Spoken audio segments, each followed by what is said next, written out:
할렐루야. 성도 여러분, 오늘은 9월 첫 번째 주일입니다.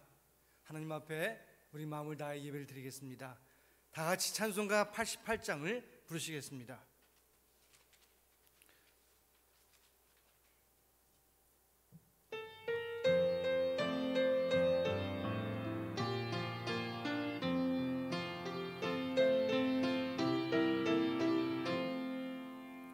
내 진정 사모하는 친구가 되신 구주 예수님은 아름다워라.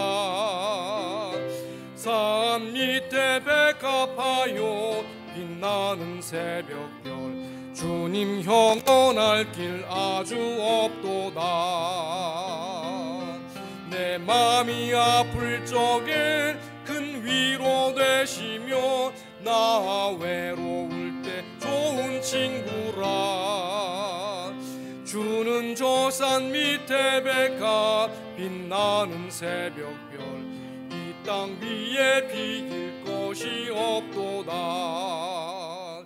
내 맘의 모든 염려 이 세상 고락도 주님 항상 같이 하여 주시고, 시험을 당할 때에 악마의 계교를 즉시 물리치사 나를 지키네.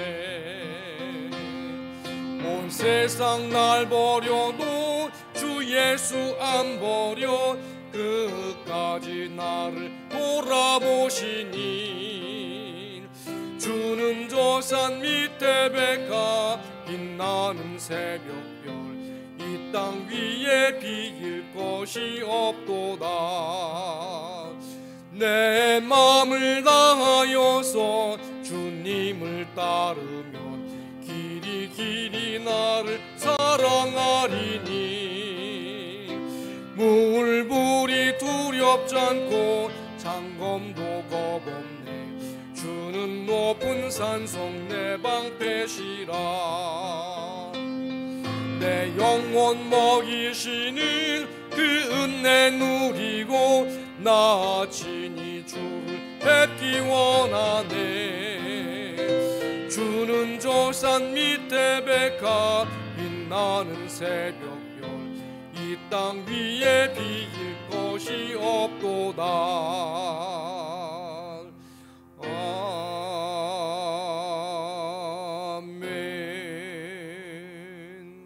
사도신경으로 우리의 신앙을 고백드립니다. 나는 전능하신 아버지 하나님 천지의 창조주를 믿습니다. 나는 그의 유일하신 아들 우리 주 예수 그리스도를 믿습니다. 그는 성령으로 잉태되어 동정녀 마리아에게서 나시고 본디오 빌라도에게 고난을 받아 십자가에 못 박혀 죽으시고 장사된 지 사흘 만에 죽은 자 가운데서 다시 살아나셨으며 하늘에 오르시어 전능하신 아버지 하나님 우편에 앉아 계시다가 거기로부터 살아있는 자와 죽은 자를 심판하러 오십니다. 나는 성령을 믿으며 거룩한 공교회와 성도의 교제와 죄를 용서받는 것과 몸의 부활과 영생을 믿습니다. 아멘. 아멘. 교독문 57번 시편 130편 말씀을 교독하겠습니다.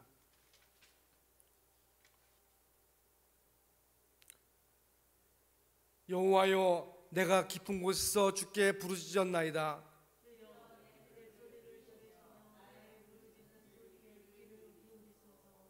여호와여, 주께서 죄악을 지켜보실진대. 그러나 사유하심이 주께 있음은 나 곧 내 영혼이 여호와를 바라며 파수꾼이 아침을 기다림보다 내 영혼이 주를 더 기다리나니.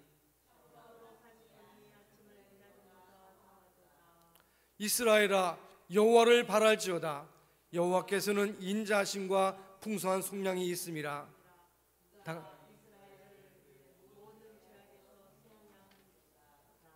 아멘. 아멘. 자리에 앉으시겠습니다. 찬송가 338장 찬송가 445장을 다 같이 부르겠습니다.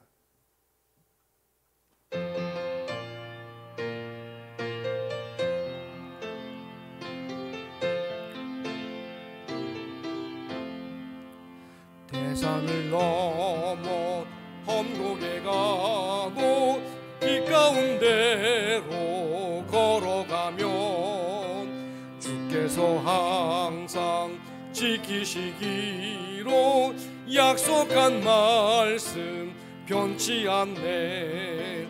하늘의 영광 하늘의 영광 나의 맘속에 차고도 넘쳐 할렐루야를 힘차게 불러 영원히 주를 찬양하리. 캄캄한 밤에 다닐지라도 주께서 나의 길 되시고 나에게 밝은 빛이 되시니 길 잃어버릴 염려 없네.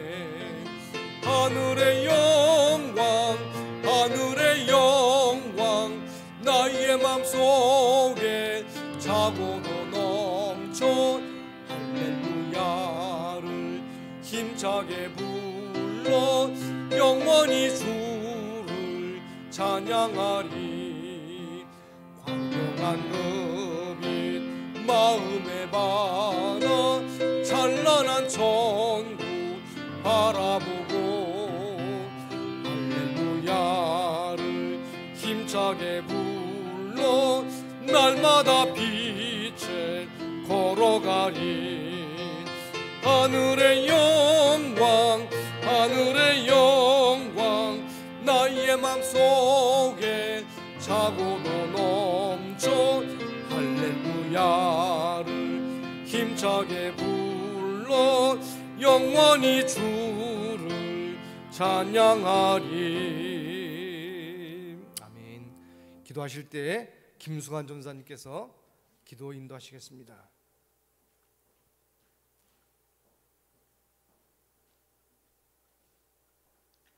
기도하겠습니다. 사랑과 은혜의 하나님, 코로나 바이러스로 인해 어려운 시간들을 보내고 있지만 하나님께서 우리의 삶과 건강을 지켜주심을 믿습니다. 코로나가 종식되고 우리가 함께 모일 그날까지 우리 모두가 잘 견디게 하여 주시옵소서. 하나님 은혜를 더하여 주셔서 이러한 상황 속에서도 우리 문영교회에 속한 모든 주의 백성들이 하나님의 은혜에 더욱 감사하며 하나님을 향한 믿음이 더욱 성장하게 하여 주시옵소서.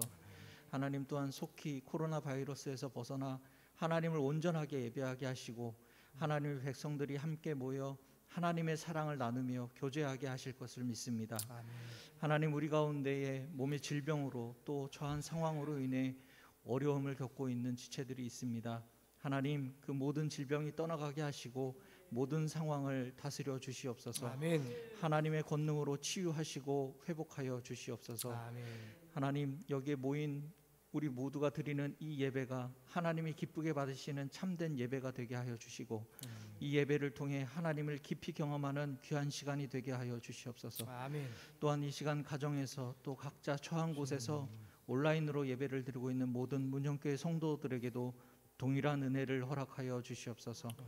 하나님 오늘 말씀을 전하시는 이문묵 담임 목사님에게 하나님의 영으로 채워주시고 충만하심을 허락하여 주셔서 선포되는 말씀을 통해 우리가 하나님의 음성을 듣게 하여 주시고 우리의 삶이 변화되며 하나님의 뜻을 깊이 깨닫는 시간이 되게 하여 주시옵소서. 이 시간 하나님께서 우리와 함께 계심을 믿습니다. 하나님을 기대하며 예수님의 이름으로 기도합니다. 아멘. 아멘.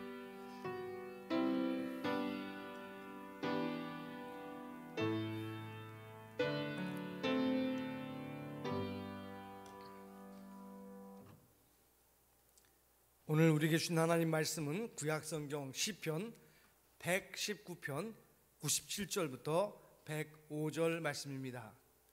시편 119편 97절로 105절 말씀은 구약성경 893쪽에 있습니다. 자, 이 말씀을 받들어 읽겠습니다. 내가 주의 법을 어찌 그리 사랑하는지요. 내가 그것을 종일 작은 소리로 읊조리나이다. 주의 계명들이 항상 나와 함께 하므로 그것들이 나를 원수보다 지혜롭게 하나이다.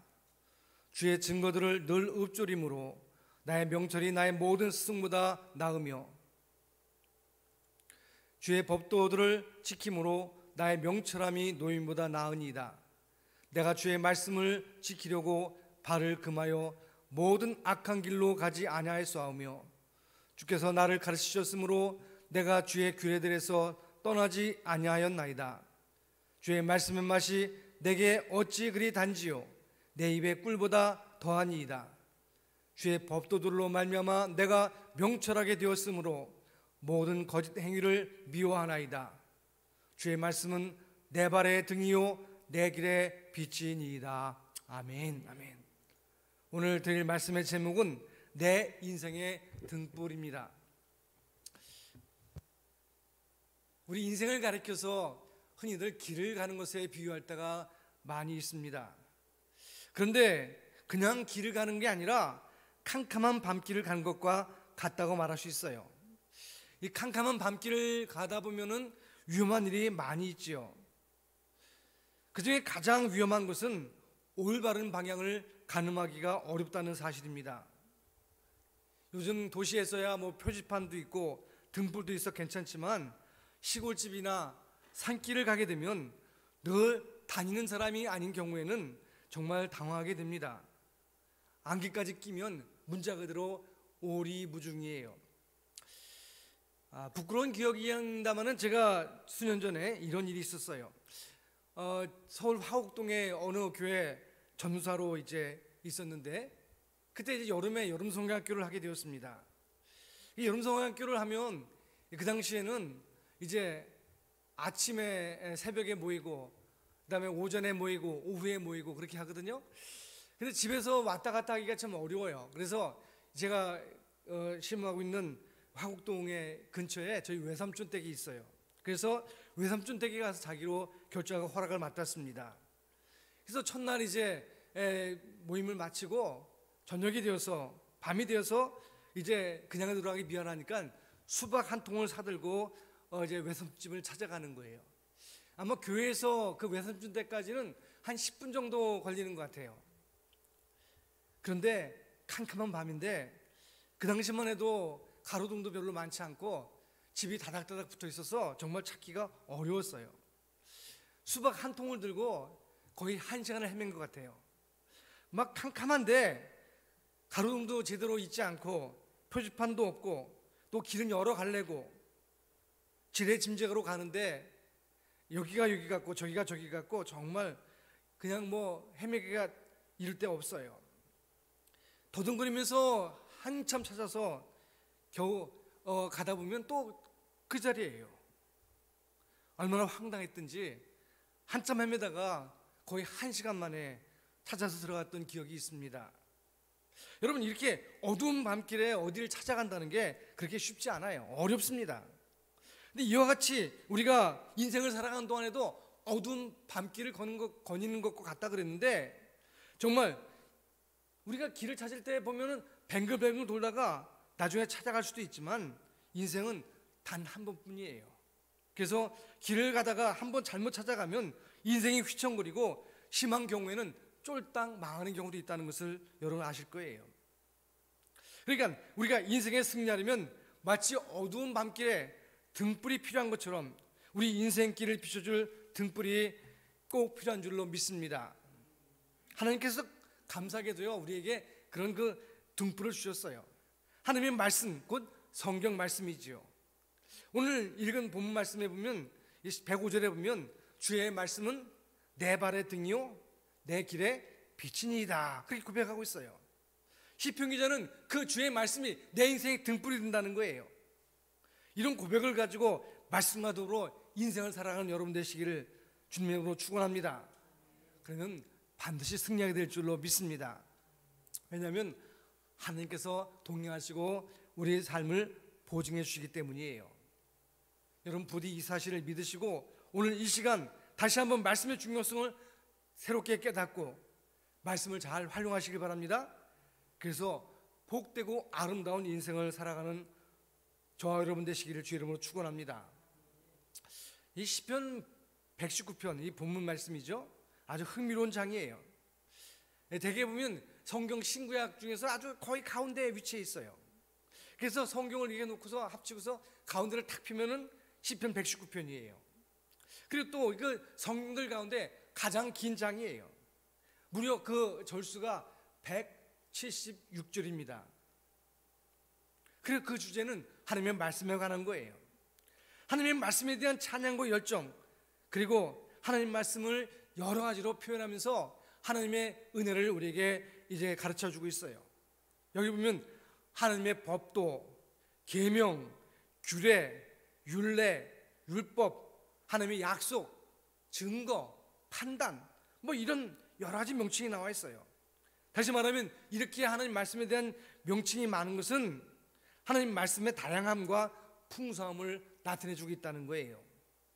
그 명칭 하나하나의 뉘앙스가 조금씩 다르지만 일반적으로 모두가 하나님의 말씀이다 하는 것으로 이해하시면 되겠어요. 그럼 오늘 내용을 통해서 성경에서 하나님의 말씀이 얼마나 귀한 것인지를 알 수가 있다는 거예요. 여러분, 그렇게 해서 우리는 이 하나님의 말씀을 매우 존중히 여기고 귀중히 여깁니다. 그래서 흔히 기독교를 가리켜서 말씀의 종교라고 부르기도 합니다. 말씀이 없으면 신앙생활 자체가 불가능해요. 처음 믿음이 생기는 것도 말씀을 통해서고 신앙생활을 잘 해나갈 수 있는 비결도 말씀에 있는 거예요. 로마서 10장 17절에 보면 믿음은 들음에서 나며 들음은 그리스도의 말씀으로 말미암으니라. 잘 들어야 믿음이 생기는데 뭘 들어야 되느냐? 그리스도의 말씀을 잘 들어야 된다는 거예요. 베드로전서 1장 23절에 보면 너희가 거듭난 것이 썩어질 씨로 된 것이 아니요 썩지 아니할 씨로 된 것이니 살아있고 항상 있는 하나님의 말씀으로 되었느니라. 우리가 거듭나는 것도 하나님의 말씀을 통해서 거듭난다는 거예요. 또 여러분 잘 아시는 시편 119편 105절에 봐도 주의 말씀은 내 발의 등이요 내 길의 빛입니다 고백하고 있어요. 그러니까 우리 인생 신앙생활을 얼마나 잘할 수 있느냐, 그리고 인생을 얼마나 승리할 수 있느냐가 바로 하나님 말씀을 얼마나 잘 활용하느냐에 딸려 있다는 거예요. 그러니까 제일 좋은 신앙이라는 게 무엇입니까? 말씀 중심의 신앙이에요. 하나님은 우리에게 말씀을 통해서 나타내십니다. 그러므로 우리가 하나님을 사랑한다면 당연히 말씀을 사랑하고 가까이 해야 될 줄로 믿습니다. 그리고 그 말씀을 그대로 지키고 순종해야 합니다. 눈에 보이지 않는 하나님을 입술로 사랑하노라 하면서 말씀에 대해서 아무런 관심이 없다면 그 신앙과 사랑의 고백은 거짓이라는 거예요. 오늘 97절에 보면 이렇게 말합니다. 내가 주의 법을 어찌 그리 사랑하는지요 내가 그것을 종일토록 작은 소리로 읊조리나이다. 102절에 보면 주께서 나를 가르치셨으므로 내가 주의 규례들에서 떠나지 아니하였나이다. 또 103절에 보면 주의 말씀의 맛이 내게 어찌 그리 단지요 내 배 꿀보다 더합니다. 또 131절에 보면 내가 주의 계명을 사모함으로 내가 입을 열고 헐떡였습니다. 그렇게 고백하고 있지 않습니까? 또 164절에 보면 주의 의로운 규례로 말미암아 내가 하루 7번씩 주를 찬양하나이다. 그렇게 고백하고 있어요. 주님을 정말로 사랑한다는 거예요. 그러므로 말씀을 더욱더 깊이 이제 가까이 하고 그 말씀을 사모한다는 것입니다. 예수님도 동일한 말씀을 주신 적이 있어요. 요한복음 14장 21절에 보면 나의 계명을 지키는 자라야 나를 사랑하는 자니 나를 사랑하는 자는 내 아버지께 사랑을 받을 것이요 나도 그를 사랑하여 그에게 나를 나타내리라. 그렇게 말씀하고 있어요. 주님을 사랑하는 자는 당연히 그의 말씀대로 순종하게 되고 그 결과 하나님도 그를 사랑하시고 주님이 그와 함께 해주신다는 거예요. 그런데 안타깝게도 사람들이 갈수록 성경을 잘 읽지 않습니다. 성경 말씀을 듣는데 소극적이에요. 세상 지식, 세상 돌아가는 이야기는 또 정치 이야기 이런 것들은 정말 환한데 성경에 대해서는 얼마나 무식한지 몰라요. 이런 이야기가 있죠. 어느 목사님이 이제 교회학교 학생들을 볼 때 정말 그들이 귀하고 또 그들이 사랑스러운 모습을 보게 되었어요. 그래서 한 아이를 만나서 물어봤어요. 얘, 너 교회학교 열심히 다녔지? 그러면 한번 물어볼게. 여리고성을 누가 무너뜨렸니? 그랬더니 이 아이가 화들짝 놀라면서 목사님, 저는 안 그랬어요. 저 그런 적 없어요. 이렇게 얘기하는 거예요. 그러니까 어이가 없으니까 옆에 있는 선생님에게 물었어요. 아니 이 아이 보고 여리고성을 누가 무너뜨렸냐 물어봤더니 이 아이가 그냥 제가 안 그렇다고, 난 안 그랬어요. 그러고 대답하는데 이게 어찌 된 겁니까? 그랬더니 선생님이 하는 말이, 목사님 얘는 점잖은 애예요. 그런 거 할 애가 아니에요. 얘는 그렇게 안 했을 거예요. 그렇게 말했다는 거예요. 얘는 목사님이 너무 황당해졌죠. 나중에 이제 당회를 하면서 이제 목사님이 장로님들에게 얘기했어요. 아내가 어떤 아이한테, 교회 학교 어린이한테 여리고성을 누가 무너뜨렸냐 물어봤더니 아이는 자기가 안 했다고 그렇게 말하고, 또 선생님은 걔는 그런 애가 아니라고, 그러니 도대체 이게 어떻게 된 겁니까? 어떻게 하면 좋겠습니까? 하고 얘기를 했어요. 근데 장로님이, 어느 장로님이 대답하는 거예요. 목사님, 기왕 무너진 거 어떡하겠어요? 그냥 누가 무너뜨렸든지 간에 교회 재정으로 그냥 다시 잘 쌓도록 하지요. 이렇게 얘기했다는 거예요. 물론 웃으려고 하는 소리지만 점점 세대가 내려갈수록 성경에 대해서 무지한 사실을 풍자하는 것 같아요. 여러분, 우리는 명심해야 합니다. 우리가 정말 하나님을 사랑한다면, 또 우리의 신앙이 진실이라면 하나님의 말씀인 성경을 정말 사랑하고 가까이 해야 되는 거예요. 세상 지식이 아무리 많아도 성경을 멀리하면 결코 신앙과 인생생활에서 승리할 수가 없다는 것입니다. 여러분, 성경을 멀리하고 읽지 않는 것도 문제지만 성경을 건성건성 지식적으로 읽는 것도 문제예요. 그렇게 하면 실질적으로 우리 신앙과 삶에 큰 유익이 없어요. 성경 말씀이 너에게 정말 큰 유익이 되고 큰 축복이 되려면 올바른 자세로 성경을 읽고 또 쓰고 또 적절하게 활용해야 될 줄로 믿습니다. 우리가 성경을 대할 때 적어도 3가지를 꼭 명심해야 돼요. 첫 번째, 말씀을 하나님 대하듯이 하라는 거예요. 성경 말씀을 잘 활용하기 위해서는 무엇보다 말씀을 대하는 태도가 중요한 거예요. 말씀을 대하는 태도가 잘못되면 성경이 유익이 될 수가 없다는 것입니다. 성경 말씀을 혼자 읽을 때나 혹은 설교자나 선생님을 통해서 들을 때나 올바른 태도를 지녀야 한다는 거예요. 마치 하나님이 앞에 와 계시는 것처럼, 하나님 말씀하신 것처럼 대해야 된다는 거예요. 여러분, 옛날에 임금이 신하를 다스릴 때 보면요, 멀리 있는 사람이 명령을 내릴 때가 있지 않습니까? 그러면 임금님의 교지, 임금님이 명령한 내용을 쓴 이제 교지 두루마리를 가지고 말을 타고 달려갑니다. 그리고 당도하면 뭐라 그래요? 어명이요! 하고 외칩니다. 그러면 그 소리를 듣는 순간에 그 자리에 있는 모든 사람이 다 넙죽 엎드려요. 그 어명을 가지고 온 사람도 정말로 동일하게 엎드릴 때가 있어요. 그리고 어명은 뭐예요? 임금님 앞에서 임금님 명령하는 거예요. 심지어는 사약을 가지고 온, 임금이 사약을 가지고 올 때도 보면 그 사약을 받는 사람이 이제 엎드려서 그것을 받는 경우가 있어요. 임금님이 드리는 거죠. 그러니까 여러분, 우리가 하나님 말씀을 대할 때 혼자 읽을 때도 다른 사람으로부터 전달받을 때도 하나님 말씀을 대하는 태도, 마음가짐이 중요하다는 거예요. 사도행전 10장에 보면 이방인으로서 처음 이제 예수님을 믿게 된 고넬료라는 사람이 나옵니다. 이 사람은 유대인의 백부장이에요. 어느 날 경건한 가운데, 기도하는 가운데 하나님이 명령하시기를, 저 요빠 땅에 가면 베드로가 있다. 그 베드로를 초청해서 말씀을 들어라. 그런 명령을 하시는 거예요. 마치 하나님께서 베드로에게도 말씀하시기를, 누가 부르거든 가서 말씀을 전하라. 그렇게 미리 이제 명령해 주셨어요. 그래서 베드로가 이제 고넬료 집에 찾아갑니다. 그때 그 고넬료가 베드로를 보는 순간에 그냥 납작 엎드려 절을 합니다. 그러니까 이 베드로가 황당해가지고, 아유, 저도 사람입니다, 일어나십시오 하고 얘기합니다. 그래서 이제 일어나서 말씀을 듣습니다. 그리고 이제 이 고넬료는 그때 말합니다. 내가 주의 말씀을 들으려고 일가 친척 다 모아놓고 기다렸습니다. 그렇게 얘기합니다. 베드로가 막 말씀을 전하려고 할 때 고넬료가 한 말이 무엇입니까? 사도행전 10장 33절 말씀, 내가 곧 당신에게 사람을 보내었는데 오셨으니 잘하였나이다. 이제 우리는 주께서 당신에게 명하신 모든 것을 듣고자 하여 다 하나님 앞에 있나이다. 그렇게 말하고 있어요. 베드로, 당신에게 하나님 명령하신 것을 내가 듣고자 해서, 주님께서 우리에게 명하신 것을 듣고자 해서 이제 우리가 다 하나님 앞에 있습니다. 그렇게 고백했다는 거예요. 비록 베드로를 통해서 말씀을 받지만 그 말씀이 하나님으로부터 받음을 믿고 하나님 앞에 서 있다고 고백한 거예요. 여러분, 우리가 하나님 말씀을 대할 때마다 이렇게 대하면 얼마나 좋겠습니까? 정말 말씀을 진지하게 받으시기 바랍니다. 그 말씀대로 살려고 정말 애쓰시기 바랍니다. 그럴 때 하나님의 역사가 나타날 줄로 믿습니다. 두 번째로 말씀을 묵상하자는 거예요. 말씀을 읽는 것도 좋고 또 듣는 것도 좋고 쓰는 것도 좋고 공부하는 것도 좋고 암송하는 것도 다 중요한데 말씀을 또 묵상해야 된다는 거예요. 그러니까 묵상이라는 게 뭡니까?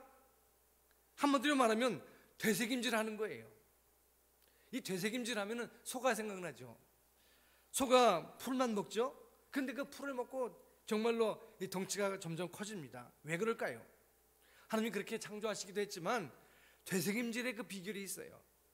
여물을 먹으면 그 소는 위가 4개나 돼요. 그래서 이제 여러 개나 여기 넣었다가 꺼내가지고 또 되새김질하고 또 되새김질해요. 그래서 그걸 완전히 소화를 시키는 거예요. 그러니 얼마나 영양분을 충분히 섭취하겠습니까? 하나님 말씀도 마찬가지예요. 한번 듣고 그냥 지나가는데 그치는 게 아니라 계속 생각하고 생각하면서 그 말씀을 되새김질해야 된다는 거예요. 그게 묵상이에요.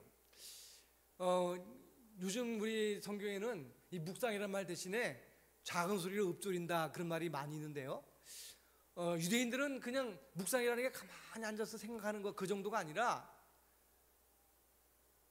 그것을 자꾸 이제 작은 소리로 읊조리 보는 거예요.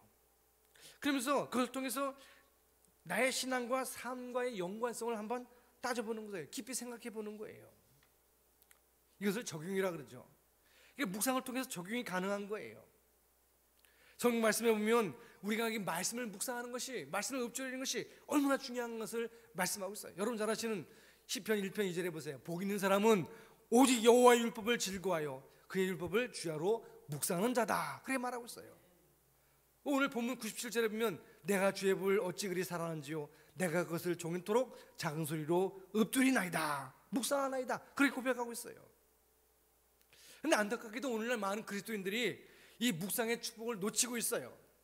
세상이 너무 풍조하다 보니까 묵상할 시간도 없고 정신적 여유도 갖지 못합니다. 근데 여러분, 우리가 아무리 바빠도요 정말 중요한 것은 꼭 해야 되지 않습니까? 예를 들면 병이 걸리면 아무리 다른 일이 쌓여 있어도 병원으로 우선 달려가야 돼요. 우리가 말씀 묵상의 중요성을 안다면 얼마든지 묵상의 시간을 낼 수가 있어요. 예수님도 마가복음 1장 35절에 보면 예수님도 사역을 시작하기 전에 일찍 일어나서 말씀을 묵상한 것을 알 수 있어요. 그래서 우리가 묵상을 우리 최우선 순위로 삼으면 참으로 좋겠다는 말씀이에요. 또 세 번째로 깨달은 것을 꼭 실천하시기 바랍니다.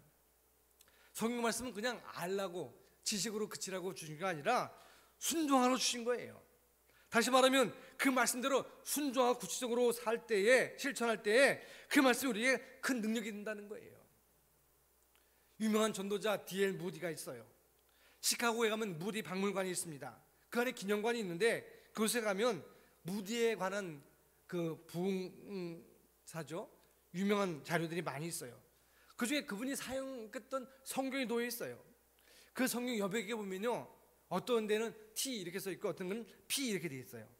T는 뭐냐면 tried, 실천해 보았다. 내 이 말씀대로 살았다, 실천해 봤다 그런 거고요. P는요 proved, 뭐요? 검증되었다는 거예요. 내가 말씀대로 살아보니까 정말 그렇게 되더라 하고 다 검증해 봤다는 거예요. 성경 말씀마다 묵상하고 구체적으로 실천했다는, 순종해 봤다는 거예요. 그랬더니 하나님이 그대로 이루어주신 것을 체험하게 되었다는 거예요. 오늘 시편 119편도요 시작하면서 1절에 2절에 보면 행위가 온전하여 여호와의 율법을 따라 행하는 자들은 복이 있으며 여호와의 증거들을 지키고 전심으로 여호와를 구하는 자는 복이 있도다. 그렇게 말씀하고 있어요. 우리가 말씀을 대할 때 하나님 대하듯 하고 묵상하고 실천하면 반드시 축복의 역사가 나타날 줄 믿습니다. 하나님은 말씀을 통해 역사하시기 때문이에요. 구체적으로 어떤 일이 일어납니까? 말씀을 가까이 할 때 첫 번째 지혜를 얻게 되는 거예요. 98절에 보면 주의 계명들이 항상 나와 함께함으로 그것들이 나를 원수보다 지혜롭게 하나이다. 주님 말씀이 나의 원수보다 더 지혜롭게 한다는 거예요. 99절에 보면 내가 주의 증거들을 늘 읊조림으로 나의 명철함이 나의 모든 스승보다 낫다 그랬어요. 주의 말씀을 묵상하고 가까이 하니까 스승보다 오히려 내 지혜가 뛰어나게 되었다는 거예요. 또 이어서 100절에 보면 주의 법도들을 지킴으로 나의 명철함이 노인보다 나으니라 그렇게 말하고 있어요. 노인들은 인생의 경험이 많아서 많은 지혜가 쌓여 있어요. 그런데 주의 말씀을 가까이 하다 보니까 나의 명철함이 노인보다 낫게 되었다는 것입니다. 그러니까 여기 보면은 원수보다 스승보다 노인보다 주의 말씀을 가까이 하는 자들에게 지혜가 넘친다는 것입니다. 여러분, 하나님이 주시는 지혜를 갖고 사셔야 돼요. 내 지혜, 내 생각, 내 관점만 가지고 살면요 실패하기 쉬워요. 주님의 지혜가 필요합니다. 그렇게 되면 우리가 세상에 무엇이 두렵겠습니까? 반드시 승리할 줄로 믿습니다. 두 번째로 우리가 말씀을 가까이 하면 성결함을 얻게 됩니다. 사람이 망하는 것은요 무지 때문에 망하기도 하지만 때로는 죄악 때문에 망하는 경우도 많이 있어요. 사실요 인생이 약해서 뭐가 부족해서 망하는 게 아니라요, 사실 보면은 오랜 동안 권세를 쌓은 사람들, 공을 쌓은 사람들, 부를 쌓은 사람들이요 하루아침에 범죄 사실이 비리가 밝혀져서 추락하는 것을 보게 돼요. 요즘 그 정치가들도 그렇죠. 국민들의 원망을 사는 그런 일들이 많이 있죠. 여러분, 사회가 성숙해지는 증거라고 저는 생각해요. 사회가 성숙할수록 정직한 사람이 성공할 수 있게 되는 거예요. 미성숙한 사회에서는 약색 빠르고 사악한 사람들이 잘 되는 것 같아요. 그러나 사회가 성숙할수록, 더 훌륭한 사회가 될수록 점점 더 정직한 사람들이, 성숙한 사람들이 잘 되게 돼 있어요. 의로운 사람이 성공할 수 있게 되는 거예요. 그런데 많은 사람들이 정직한 삶을 살려고 해도 불가능할 때가 많아요. 왜요? 인간이 본래 죄인이고요, 죄의 유혹을 물리칠 힘이 없기 때문이에요. 그냥 죄에 끌려다니게 되는 거예요. 그래서 범죄하게 되고 결국 무너지게 되는 거예요. 그런데 말씀이 그 마음에 있으면 절대로 그 말씀이 브레이크가 돼서 죄의 길로 빠지지 않는다는 것입니다. 오늘 104절에 보세요. 101절과 104절에 보세요.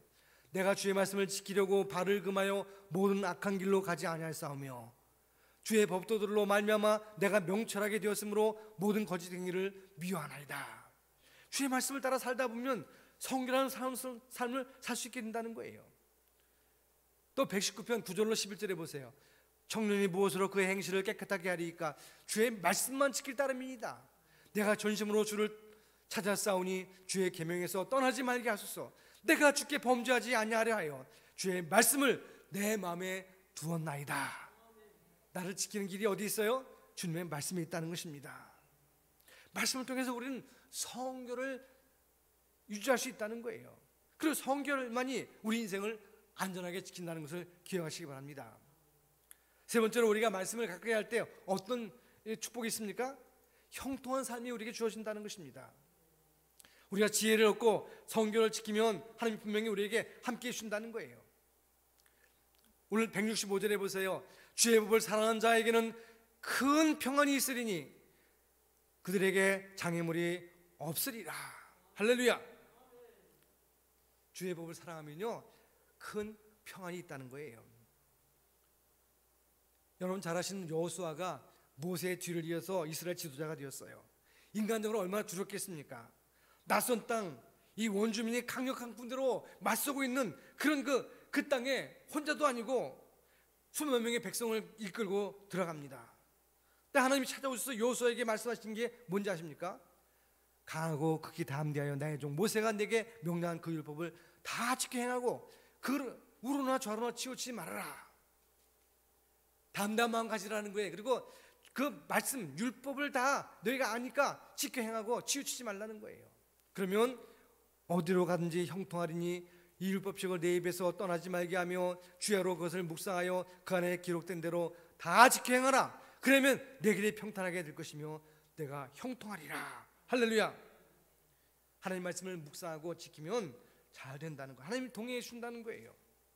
여러분, 전능하신 하나님께서 우리와 동행해 주시면 다 된 거 아니겠습니까? 여러분은요 언제든지 어디서나 무엇이든지 형통하게 된다고 약속하고 있어요. 정말 그렇지 않습니까? 여호수아가 말씀대로 순종해 나갔을 때 가나안 땅을 넉넉하게 정복할 수 있게 되었다는 것입니다. 그는 말씀으로 형통하게 된 사람이에요. 여러분, 오늘날 정보의 홍수 시대가 된 것을 여러분 다 아시지요. 얼마나 많은 지식과 정보들이 인터넷과 서적들과 매스컴을 통해서 유통되는지 몰라요. 그런데 그 가운데서 생명과 진리를 찾기는 참 힘들어요. 오직 하나님의 말씀만이 생명이요 진리인 줄 믿습니다. 그런데 아이러니한 것은 뭐냐면요, 이 홍수 시대가 되면요, 홍수에 대한 보도를 보세요. 보면 홍수가 나가지고 보면 물이 잔뜩 넘치고 집이 넘치는데 정작 마실 물은 없어요. 그래서 홍수가 난 곳에 물을 갖다 주지요. 여러분, 지식의 홍수 시대, 오늘날은 그런 시대예요. 정보의 홍수 시대예요. 그런데 그 가운데 우리는 오히려 영적인 기갈이 있을 수밖에 없다는 것입니다. 아모스 8장 11절에 보세요. 주 여호와의 말씀이니라. 보라, 나를 이를지라. 양식이 없어 주림이 아니며 물이 없어 가람이 아니요 여호와의 말씀을 듣지 못한 기갈이라. 많은 사람들이 기갈에 괴로워하고 어둠 가운데 헤매는 이유가 무엇입니까? 그 영혼의 생수, 어둠 속에 인생의 등불과 같은 그 말씀이 없기 때문이라는 것입니다. 여러분, 여러분은 이제 이 가을에 다시 한번 결정하시기 바랍니다. 성경 말씀을 더 가까이 하면서 묵상하고 실천함으로 승리하시기 바랍니다.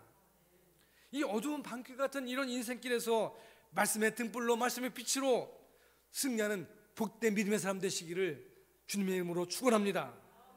기도드리겠습니다. 은혜로우신 주님, 감사합니다. 우리를 사랑하시고 인도하심을 감사합니다. 주의 말씀을 들을 수 있는 기회 주심을 감사합니다. 그 말씀을 통해서 우리가 깨닫고 실천하고 그리고 그것을 따라 삶으로 말미암아 우리 형통한 삶이 펼쳐지게 하시고 인생을 살 때 하나님 주시는 지혜를 가지고 살 수 있도록 역사해 주옵소서. 오늘도 주님 앞에 나와 예배드리는 시름길마다 복되게 하시고 가정에서 또 인터넷으로 예배드리는 심령들마다 주의 은혜가 충만하게 하시고 주의 말씀을 그대의 심령에 잘 간직하고 말씀을 묵상하며 실천할 수 있도록 은혜를 부어 주옵소서.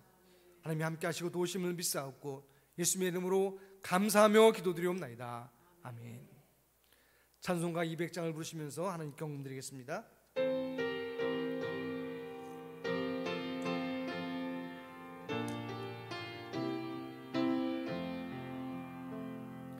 달고 오묘한 그 말씀, 생명의 말씀은 귀한 그 말씀 진실로 생명의 말씀이 나의 길과 믿음 밝히 보여주니 아름답고 귀한 말씀 생명샘이로다. 아름답고 귀한 말씀 생명샘이로다. 귀한 주님의 말씀은 내 노래 되도다.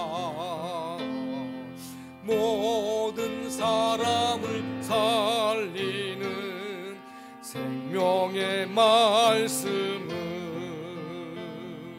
값도 없이 받아 생명길을 가니 아름답고 귀한 말씀 생명샘이로다. 아름답고 귀한 말씀 생명샘이로다.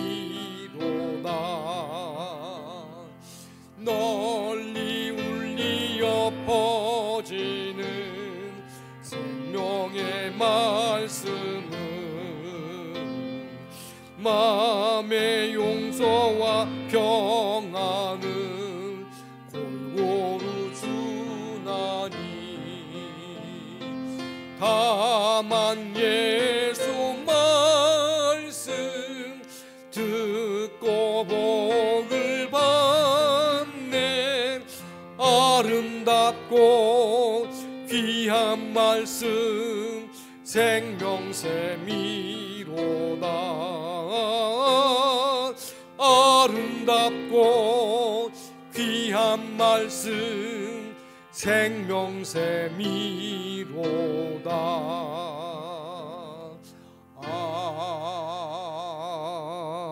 아멘.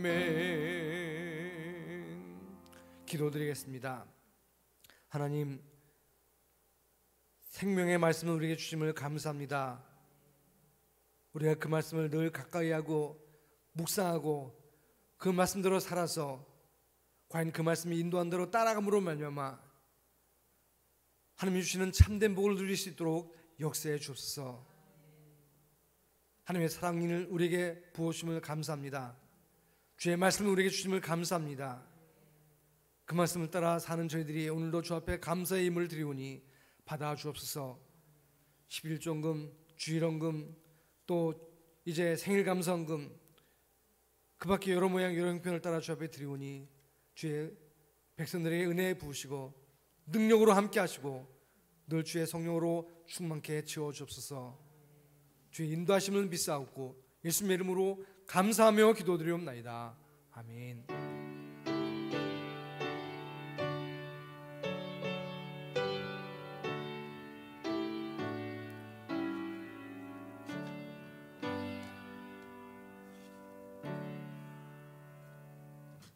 할렐루야. 교회 출입하실 때마다 여러 번 말씀드립니다. 방역에 힘써주시기 바라고요. 코로나19 사태가 점점 이제 어려운 가운데 빠지고 있는데 속히 진정되도록 기도해 주시기 바랍니다. 이번 주부터는 1부 예배를 9시에, 2부 예배를 오전 11시에 나눠서 드립니다. 우리 교회 공간 지지난주에 광주시청에서 와서 봤는데요. 여기 자리에 따라서 이렇게 배치하면 우리가 뭐 한 30명까지도, 또 저 뒤에 그 유아실이나 또 그 밖에 저 뒤에 현관까지 다 열어놓고 같이 하면 한 40명까지도 가능할 것 같다, 이런 얘기를 들었어요.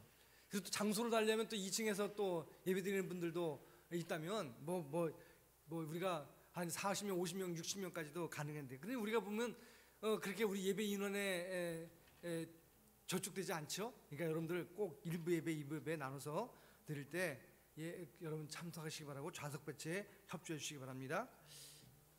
혹시 다른 광고 있으십니까? 이제 우리 다 같이 일어나서 성경 1장 부르신 후에 축도로 예배를 마치겠습니다. 만복의 근원 하나님 1장입니다.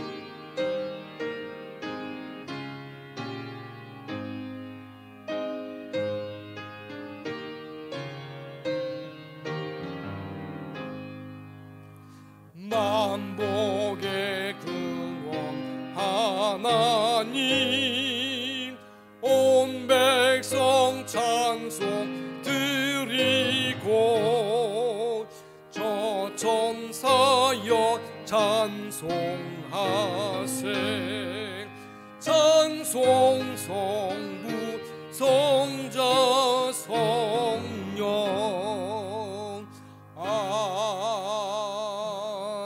아멘.